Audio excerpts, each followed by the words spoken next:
Once, a long time ago, there was a baby elephant called Tumbo. Tumbo was very mischievous and was always getting into trouble with his neighbors, Mr. Palmer and his wife Stammer. Tumbo would climb into Mr. Palmer's fruit tree and steal his mangoes and oranges. Tumbo's mother would warn him and scold him about that, but he still wouldn't listen. One day, while he was on his way to elephant school, he saw a ripe yellow mango high up into Mr. Palmer's tree. Disobeying his mother's orders, he dropped his backpack on the ground and began to climb the tree. Very carefully and slowly, he put his front legs on the tree, then his two hind legs. He slowly made his way to the top of the tree. As soon as he had the mango in sight, he slowly put his left leg through the two branches to reach the mango, but his little stubby legs were too short.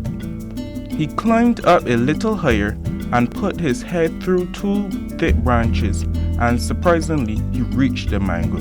Then he tried to pull his head out. Unfortunately, his nose got stuck. For about 10 minutes, he remained in the mango tree, but soon Mr. Palmer came home and heard his cries for help. "Serves you right," he said. "Trying to steal my mangoes again, are you?" Tumbo sighed deeply. "Come down from that tree right now," commanded Mr. Palmer. "But I can't. Sobbed Tumbo. I'm stuck." Mr. Palmer climbed up into the tree and held Tumbo and started to pull him. "Ouch, ouch, that hurts. Tumbo exclaimed in great pain. Stop it." But Mr. Palmer continued pulling harder and harder, and Tumbo's nose stretched longer and longer. Ouch, Other animals that stopped and looked on in amazement at what was taking place. Suddenly, out came Tumbo's nose from between the branches, and he came tumbling from the tree, hitting his head as he reached the ground. Rubbing his aching head and slowly opening his eyes, Tumbo looked incredulously at his nose. It was long, grey, and wrinkly. In a very loud outrage of anger, Tumbo bellowed, "What happened to my nose?"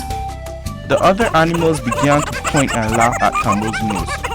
Embarrassed and ashamed, Tumbo took up his backpack and ran into his house.